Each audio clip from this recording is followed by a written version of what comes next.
Hi everybody, I'm Bill Whittle and welcome back to the Firewall.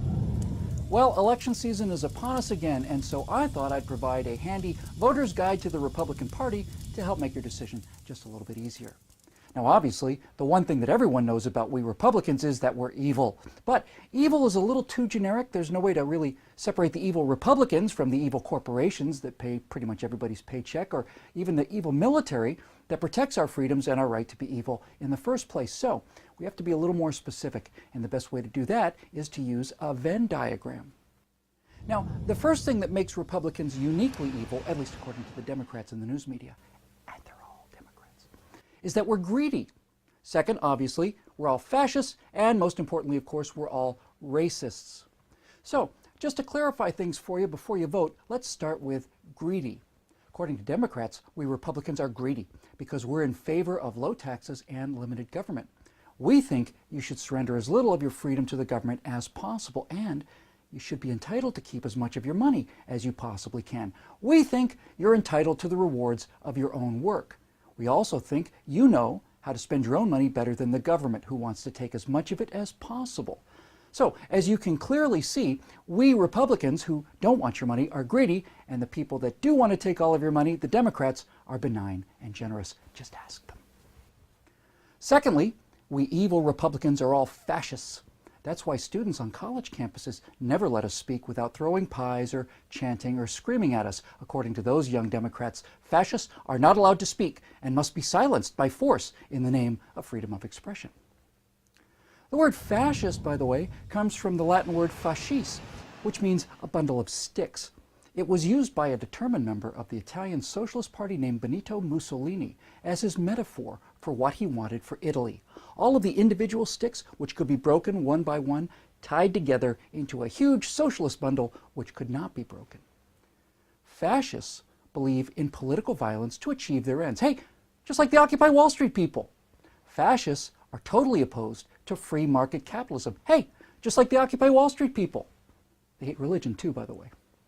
Instead, fascists believe in a powerful, state-regulated economy which can bring just buckets of hope and change to the people of Italy or America. And the only private businesses that they approve of are ones under the direct control of, or at least dependent on, the government.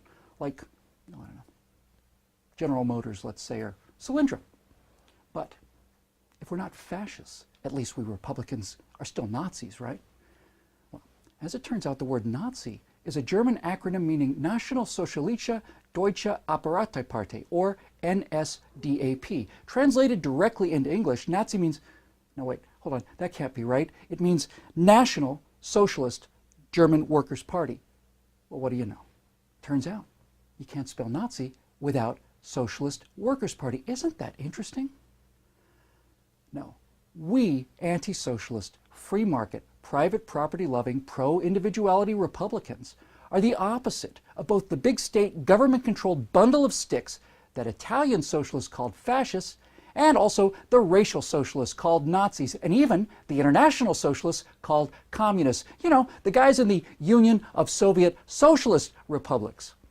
Those socialists, plus the Chinese socialists, have killed about, I don't know, maybe 150 million people so far. I know it's all very confusing, but no doubt Michael Moore will clarify it all in his next $30 million movie about how bad capitalism is.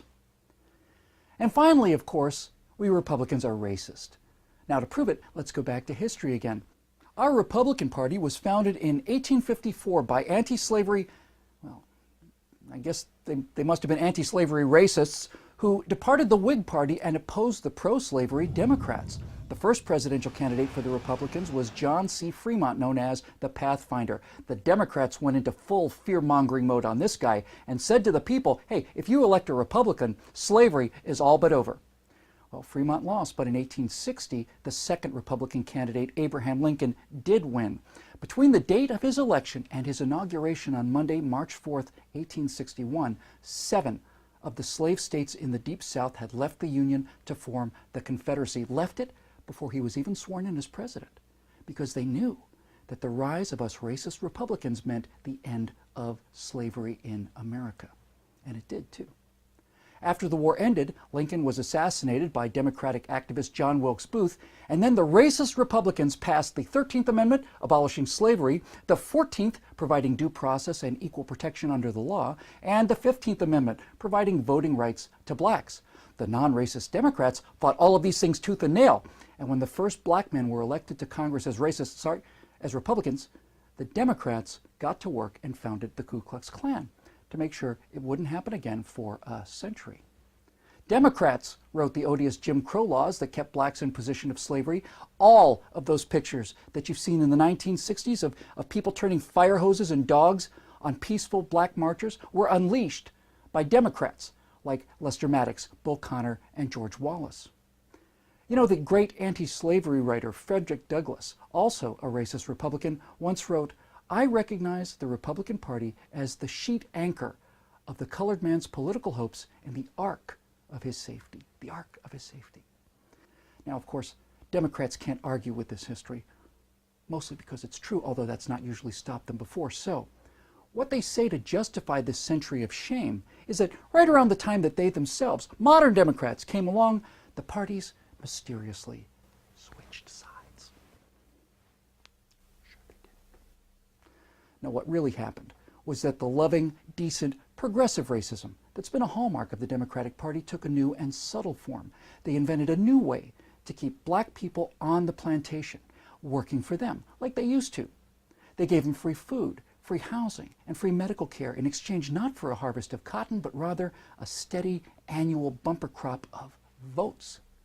And the way that they did this was by telling black Americans that the Republicans that had fought and died for their freedom were in fact the real racists, because we were against these new shackles like affirmative action and entitlement programs that keep them perpetually bound to their Democratic masters.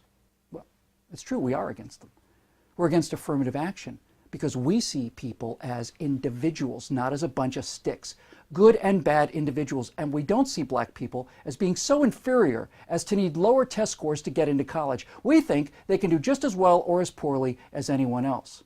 We so-called racist Republicans not only quote, but we actually believe the words of that great Republican who said that he had a dream that his 4 little children will one day live in a nation where they will not be judged by the color of their skin, but by the content of their character. We believe that there is a word for people who are used by other people and provided in return with free food, free housing, and free medical care, and that word is slaves. And the Republican Party was, is, and always will be the party that frees the slaves. And if you want to be part of the team that's freeing the culture, go to declarationentertainment.com and become a citizen producer today.